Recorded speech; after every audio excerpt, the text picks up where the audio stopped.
My name is Aurora. I am 32 years old. I work in a big company. Every day I go to my job. I am an employee there.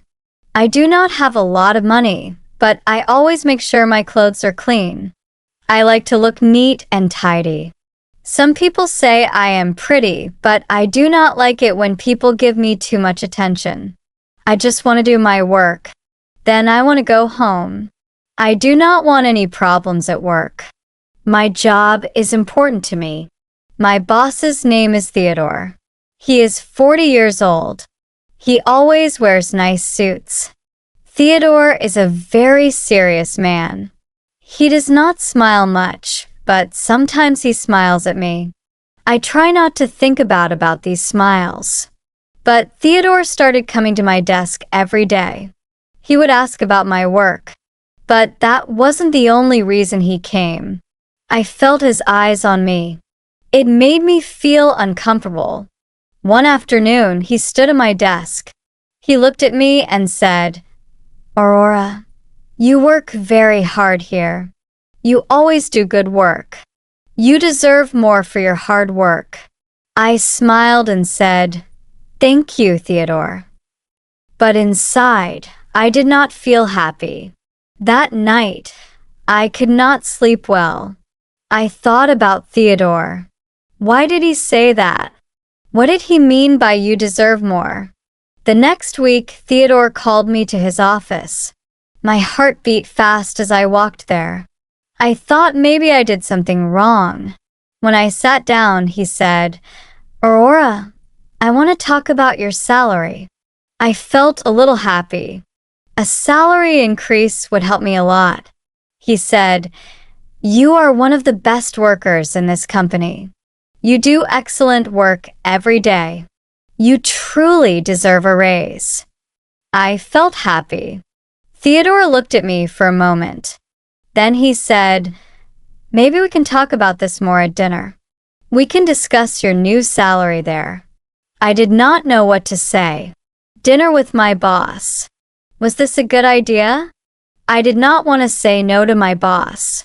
It was about my salary after all. I just nodded. He smiled again. I left his office feeling confused. Theodore said the restaurant was very nice by the sea. When I arrived, Theodore was already there. He wore a casual shirt, not his office suit. "You look beautiful, Aurora," he said. His words made me feel shy. We sat at a table. First, we talked about work. But then Theodore asked about my dreams, my hobbies. Then he talked about himself. He told me he felt lonely sometimes. He said he worked hard and had little time for himself. He said I was different. I felt special. While we talked and laughed, Theodore took my hand. I knew this was not right. He was my boss, and this was not professional. But I did not move my hand. I let him hold it. After dinner, Theodore asked if I wanted to go to his apartment. He said we could talk more there. I felt unsure, but I said yes. We walked a short distance. His apartment was quiet. I sat on a sofa. Theodore sat next to me. My heart began to beat fast. He took my hand. Then he kissed me. It was a long kiss. I did not stop him. That night, I stayed at his apartment. I slept with Theodore, my boss. It felt like a dream, but it was real. The next morning, I woke up early. Theodore was still sleeping next to me. I felt strange. Soon, he woke up. He smiled at me and said, "Don't worry, Aurora. I will take care of you." I wanted to believe him. Later that morning, I went to work. Theodore also came to the office. He did not say anything about last night. He just talked about work. Days passed. I waited for the salary increase Theodore promised me. But nothing happened. He did not talk about it. When I tried to ask him, he always said, Be patient. It takes time. Soon Theodore changed. He stopped coming to my desk. He did not smile at me. Me in meetings. He did not look at me. He was very cold, like a stranger. I felt very bad. My heart hurt. Theodore only used me. He did not care about me. I felt angry and sad. I knew I had to talk to him. I wanted to know why he lied to me. One afternoon, I knocked on his office door. He asked me to come inside. I said, "Theodore, you promised me that you would increase my salary." He said, "Aurora, this is not good. You must not mix personal things with work. That is not professional." I felt angry. How could he say that? I said, "You were the one who started it. You invited me to dinner. You promised me things." Theodore stood up from his chair. He said, "Enough, Aurora. Go back to your desk now. We will not talk about this again. This conversation is over." My heart broke. My eyes were full of tears. I walked out of his office. I felt empty. I couldn't focus on my work anymore. My mind was not clear. In the office, people started talking about Theodore and me. I thought maybe someone had seen us together. One afternoon, my phone rang. It was a call from the HR manager, Miss Harper. She asked me to come to her office for a meeting.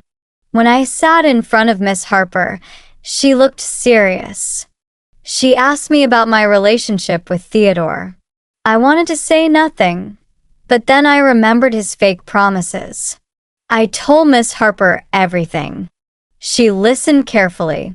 After I finished, she told me that the company would start an investigation.